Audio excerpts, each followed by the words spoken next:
Mexicanos, volad presurosos del pendón de la Virgen en pos, y en la lucha saldréis victoriosos, defendiendo a la patria y a Dios.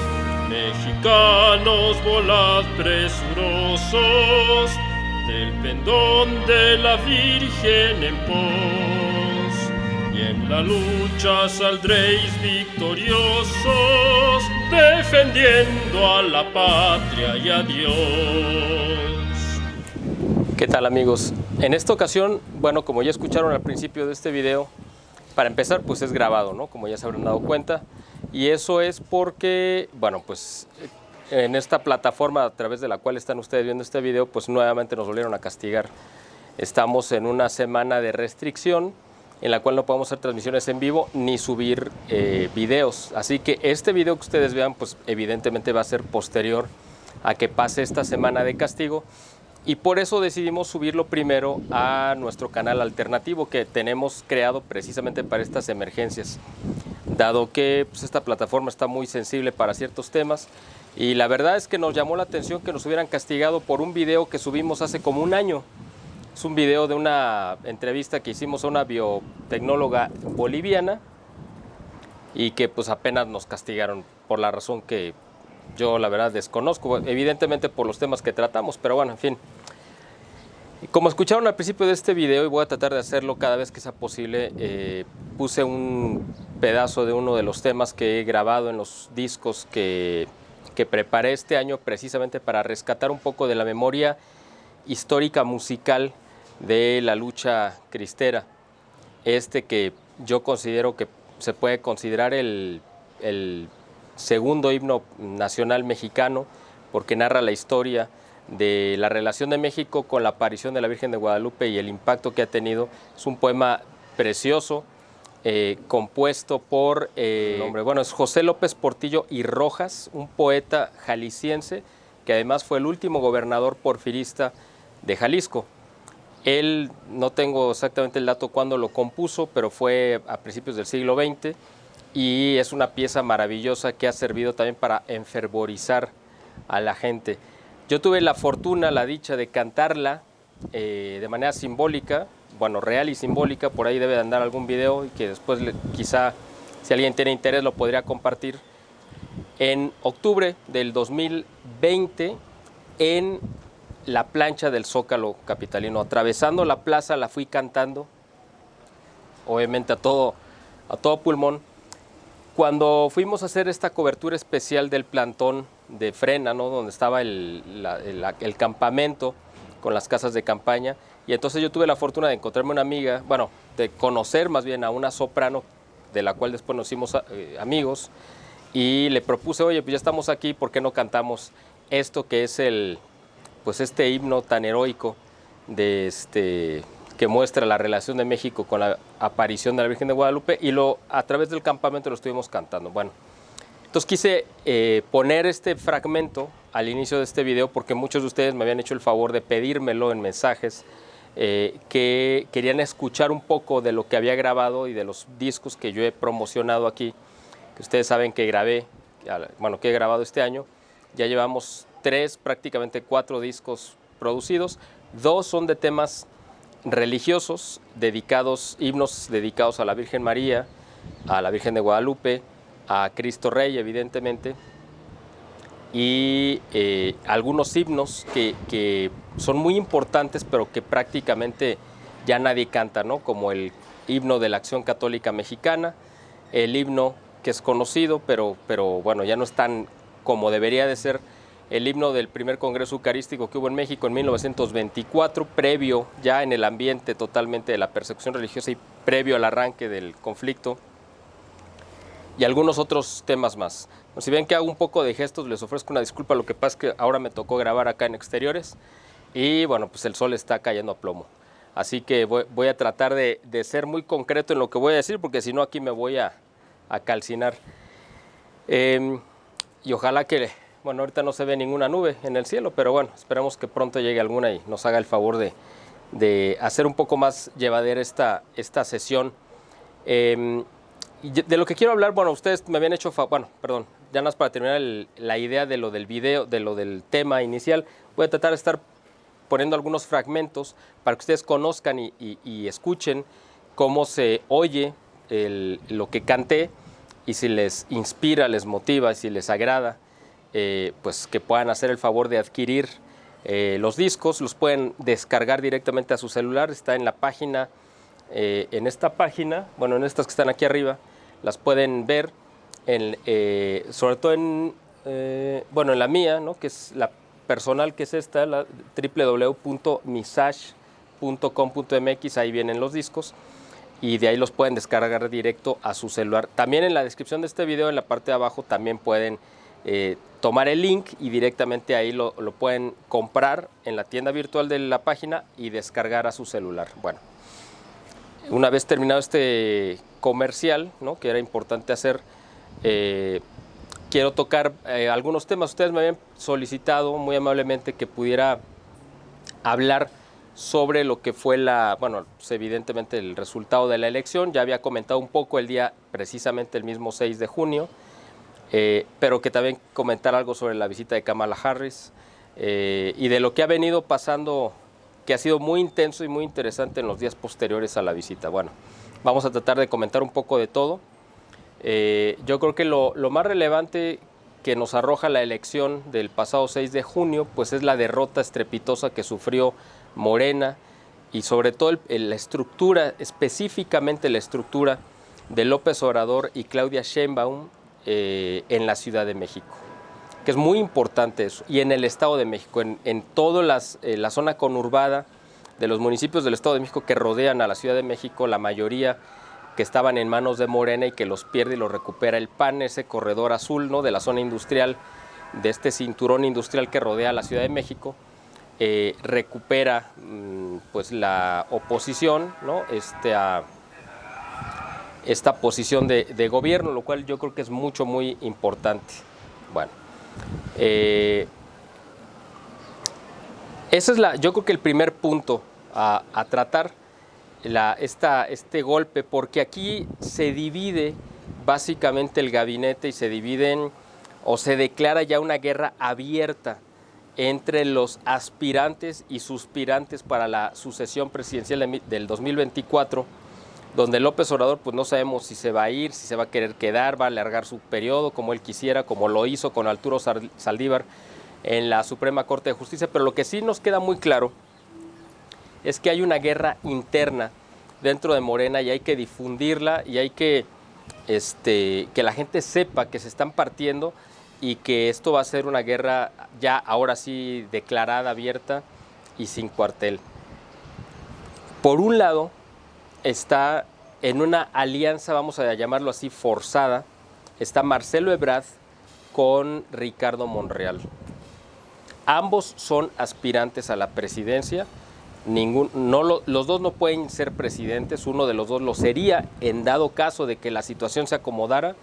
No se ve muy propicia para ninguno de los dos, pero y para Ebrard menos después de lo que pasó con la caída del metro en la Ciudad de México, en Tláhuac.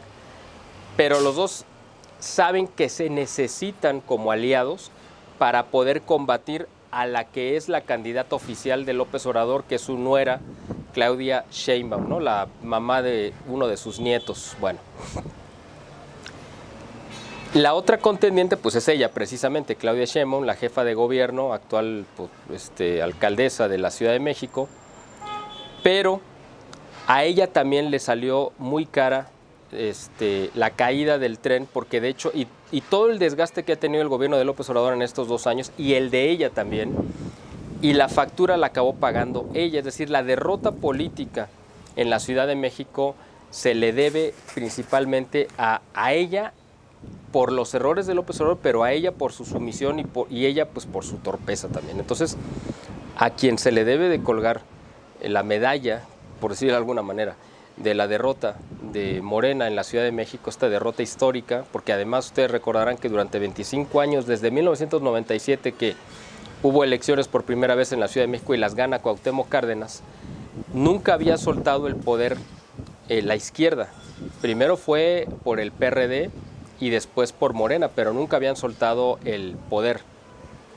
Lo cual es muy significativo que ahora lo haya perdido precisamente la favorita para la sucesión presidencial de López Obrador, que es Sheinbaum. Bueno, esta guerra se desata precisamente con la caída del tren ligero, del metro de la Ciudad de México, porque hay dos responsables directos, que es Marcelo Ebrard, que es quien la construyó sabiendo que estaba violando los estándares de seguridad, sabiendo que era una obra infestada de corrupción, donde se robó muchísimo dinero, en fin. Y además está Sheinbaum, que sabía que esa obra estaba mal hecha. Obviamente está el periodo intermedio entre ambos, que es el de Miguel Mancera, que sabía y recibió una obra totalmente mal hecha y que, bueno, pues ahí más o menos la mantuvo, pero sabiendo que eso iba a provocar tarde o temprano algún problema. Y Sheinbaum, que supo que estaba recibiendo un problema gigantesco y que además ella en particular ha descuidado de manera deliberada toda la infraestructura de la red del metro en la Ciudad de México, que era el orgullo, de verdad, yo lo digo como habitante, como nativo, ¿no?, de la Ciudad de México. Yo que durante 20 años viví en la Ciudad de México y me moví muchos años en el metro y me sentía orgulloso cuando venía gente de fuera, tanto fuera de otras partes de México como de otras partes del país, y para mí era un orgullo mostrar la eficiencia de la red del metro, ¿no?, que era pues un orgullo de nuestra ciudad. Y a mí me tocó ser testigo de cómo esto, ya una vez que salí de vivir de la Ciudad de México y me fui a vivir a Guadalajara, cuando visitaba la Ciudad de México me daba cuenta cómo iba cayendo y cayendo y cayendo cada año, desde López Obrador. Esta caída viene desde que él fue el jefe de gobierno del año 2000 al 2005, porque después ya estuvo en campaña, pero en su periodo, cómo se deterioró de manera dramática la infraestructura, el cuidado y la inversión en la red del metro, porque de ahí robaron miles y miles de millones de pesos para pagar las campañas, la del 2006 y la del 2012. Y Sheinbaum fue responsable y culpable también, ¿no?, por haber desviado recursos fundamentales para el funcionamiento normal y seguro de la red. Y ahora hemos visto a lo largo de estos 2 años que ella ha encabezado la jefatura de gobierno de la Ciudad de México, accidentes que jamás habían sucedido, ¿no? ¿Se acuerdan que se quemó hace alrededor de 3 meses la central, ¿no?, en donde se controla todo el tráfico de las líneas del metro, ¿no? Es como si fuera la torre de control del aeropuerto, pero en este caso era la central, donde estaba el cerebro electrónico computarizado, donde se movía todo. Se han quemado otras estaciones, ha habido otros accidentes, ya había habido muertos, en fin. Esto es una consecuencia, no fue una situación excepcional, no fue algo que no se previera. Claro que se sabía que iba a suceder y ahí están las consecuencias.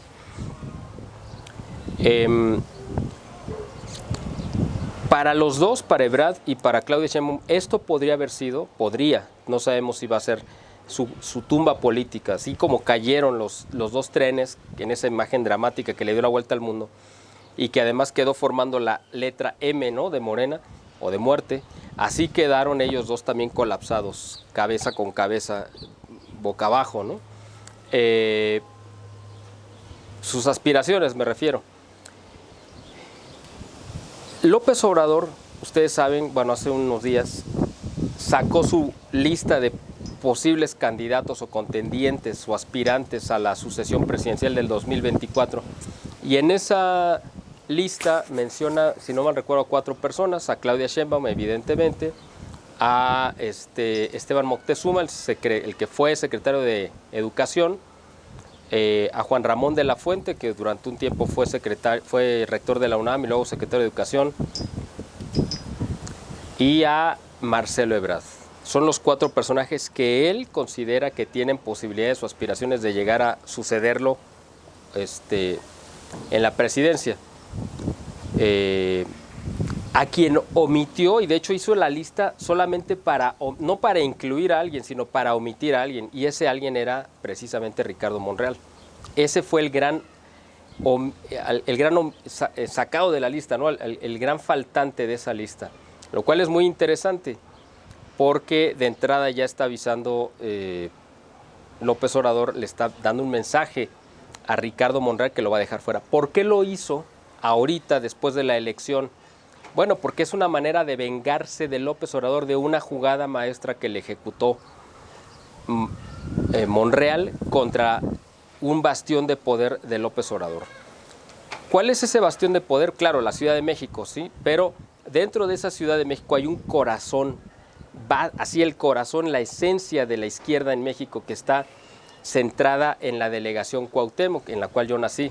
La delegación Cuauhtémoc incluye el centro histórico y las colonias, algunas de las más representativas de la ciudad. Bueno, está todo el centro histórico, la colonia de los Doctores, la colonia Roma, de donde yo soy originario, la colonia Condesa y otras muy representativas, tienen un peso muy grande en la Ciudad de México, histórico, político, social, económico. Pues el centro histórico donde vive López Obrador, donde él se sentía el amo y señor, ¿no? Ahí está el corazón de su poderío. El hecho de que de forma excepcional, y ahí sí yo pudiera decir inesperada totalmente, se perdiera la elección de la delegación o de la alcaldía de Cuauhtémoc, que la estaba buscando, ¿no?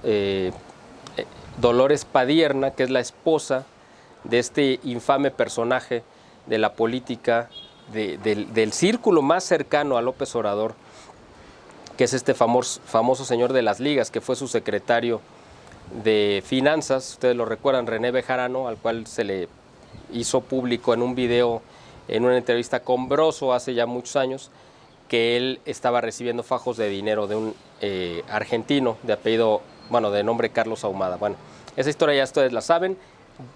Rosario Robles fue el chivo expiatorio a través del cual López Obrador se vengó de eso, ahora ya siendo presidente, pero quería colocar a Dolores Padierna en esa posición que es la antesala de llegar a la jefatura de gobierno. Probablemente era la siguiente en la lista después de Claudia Sheinbaum. Una vez que Claudia se enfilara hacia la candidatura presidencial, seguramente iban a subir a Dolores Padierna para ser la siguiente jefa de gobierno.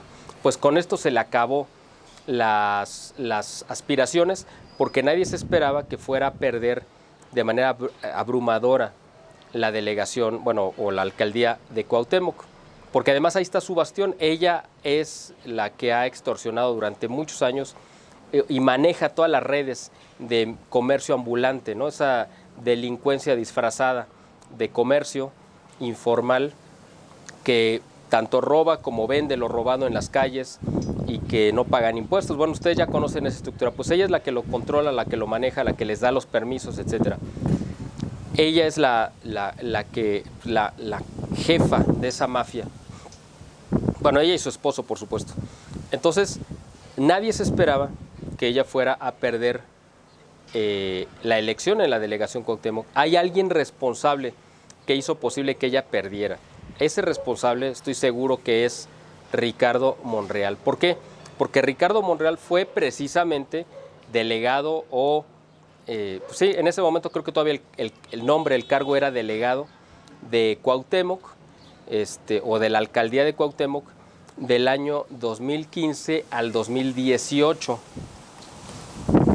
En ese tiempo él creó una estructura de política que pues echó a andar en esta ocasión, pero contra Dolores Padierna. Es decir, esa estructura política que él creó en su demarcación, de la cual él fue jefe de gobierno, él la echó a andar para que votaran en contra de Dolores Padierna y hacer que ella perdiera la elección. Fue una manera de mostrar su poder, su músculo, su operación política contra López Obrador, porque López Obrador designó a Dolores Padierna. Entonces este golpe que le dio Ricardo Monreal, siendo el jefe de los senadores de Morena, contra el jefe de su partido y sus aspiraciones, le va a costar la venganza de López Obrador. Ya se la anunció de entrada con este aviso de que él no estaba contemplado como uno de los aspirantes a la sucesión presidencial, cuando menos de parte de Morena. Y por eso López Obrador maneja 4 nombres, de los 4 realmente hay uno solo que a él le interesa, que es Claudia Sheinbaum. Su salida de emergencia de López Obrador podría ser Marcelo Ebrard, pero yo no creo que lo vaya a utilizar. Yo creo que se va a ir como es él, tan primitivo, directamente con Sheinbaum, y no le va a importar pasar por encima de nadie. Entonces aquí tenemos por un lado el colapso del metro afecta directamente a los dos más fuertes contendientes. Eso beneficia a Ricardo Monreal, que a su vez opera para descarrilar las aspiraciones de uno de los delfines de López Obrador, que era Dolores Padierna. Le asesta un golpe dolorosísimo y humillante a los planes y al proyecto de gobierno de López Obrador. Muestra su poder, pero queda fuera del círculo de confianza de López Obrador. ¿Qué es lo que sigue? Marcelo Ebrard necesariamente entró en colisión directa con Claudia Sheinbaum, eso que está pues muy claro, yo creo que a todo mundo nos queda de forma evidente, y se dio además en esta semana cuando Sheinbaum manda a hacer un informe, un peritaje con una empresa extranjera para que determinara quién había sido el responsable o cómo había funcionado la cadena de acontecimientos que terminó en el colapso de la línea 12 de Tláhuac, ¿no?, del metro. Y resulta que el responsable evidentemente pues es el constructor. ¿Quién es el constructor? Bueno, o quien la ordenó hacer y quien la aprobó y quien la inauguró, que es Marcelo Ebrard, su enemigo político ahora número 1.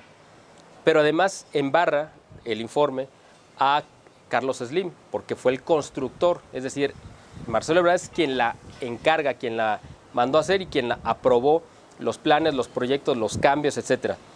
Pero el que la ejecutó, quien la construyó, fue Carlos Slim, y él sabía, y él aceptó, y sus empresas, que estaban abaratando costos, por la razón que sea, en beneficio de sus propios intereses y de los intereses de Ebrard, y las consecuencias ahora las van a tener que pagar ellos. Pero ya salió el gobierno de López Obrador para decir que no le van a quitar ningún contrato porque lo necesita Carlos Slim. Ahorita Carlos Slim es el que le está construyendo algunos de los tramos del famoso Tren Maya, que seguramente nunca va a funcionar, como no ha funcionado nada en el gobierno de López Obrador.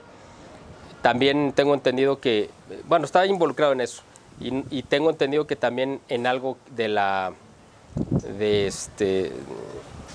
bueno, esta cosa de Dos Bocas que están construyendo también, ¿no? Bueno, entonces el informe lo utiliza Claudia Sheinbaum para golpear directamente a Ebrard. Después viene una filtración que le da de alguna manera Sheinbaum al New York Times para que sacara a nivel mundial que el responsable de la caída del tren del metro era Marcelo Ebrard.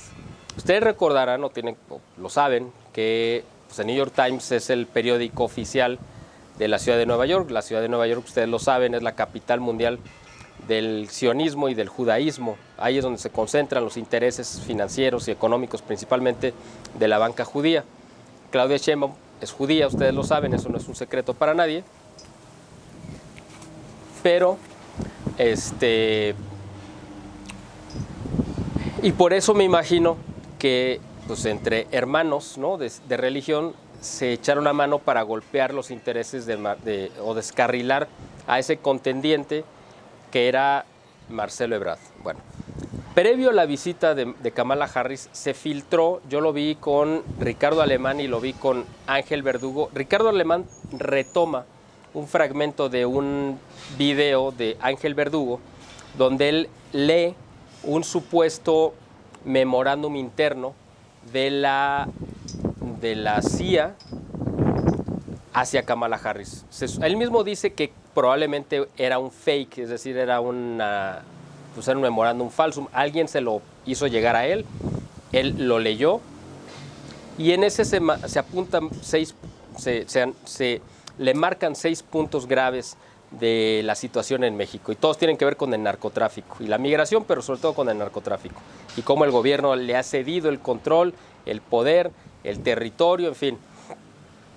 Es un documento demasiado claridoso, por eso yo también creo que a lo mejor no es tan real, pero no sé, yo no tengo forma de comprobar si es real o no es real, pero lo que dice es cierto. O sea, independientemente de que si viene de una fuente oficial del gobierno de Estados Unidos o no, lo que dice es totalmente cierto. La relación de López Obrador con el narcotráfico es evidente, cómo el gobierno ha beneficiado a los grupos del crimen organizado.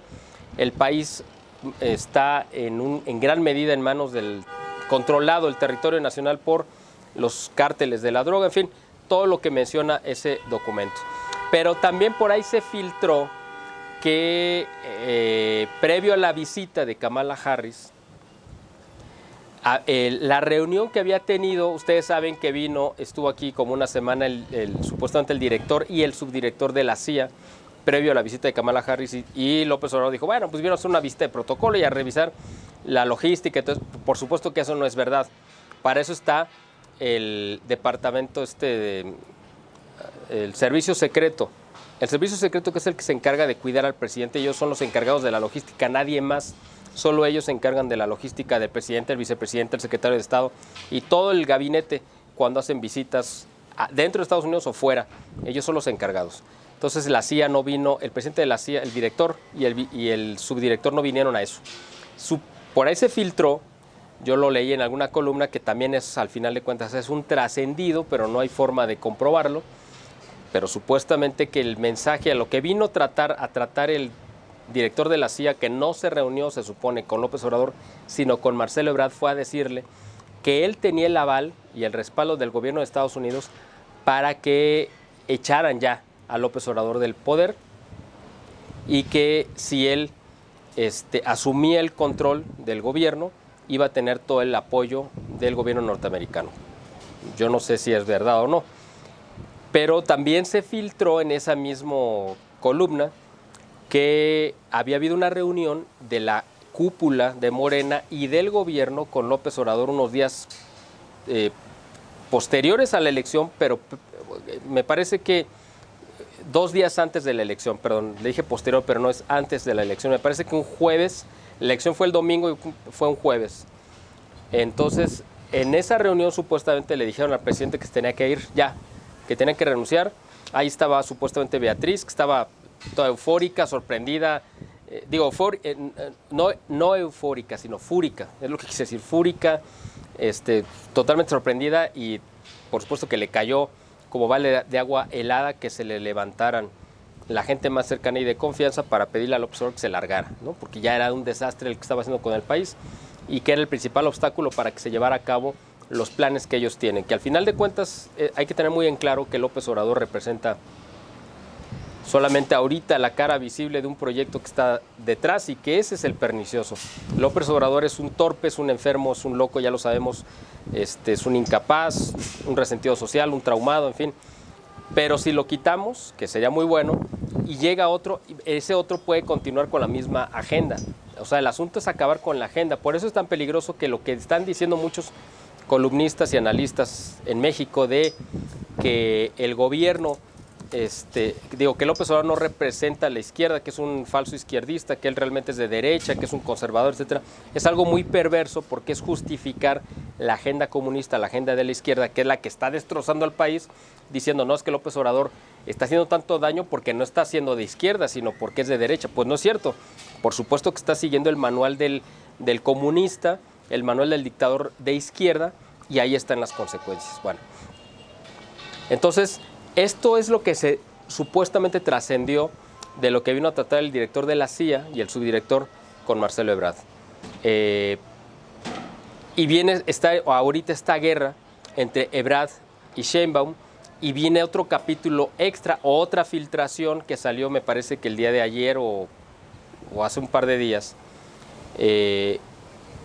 Bueno, no sé cuándo ustedes vean este video. Cuando yo digo ayer me refiero al 15, 14, 13 de junio, que yo este video lo estoy grabando el 16, 17, se me fue ahorita la fecha, ahorita les digo, hoy es 17 de junio, jueves, entonces sucedió en esta semana, donde supuestamente, bueno, sacan a la luz una serie de negocios totalmente irregulares y de corrupciones brutales de la mamá de Claudia Sheinbaum, alguien que no estaba en el radar político evidentemente de nadie, pero que parece que Marcelo Ebrard filtra, que es como su venganza, su contragolpe por la filtración que hace Claudia Sheinbaum de las conclusiones a las que llegó el peritaje que encargó a esta empresa, me parece que de Noruega o de Dinamarca, creo que de Noruega, y las conclusiones que no se han hecho públicas oficialmente, pero que ella le filtra al New York Times para que se haga un escándalo, Marcelo Ebrard se lo responde sacando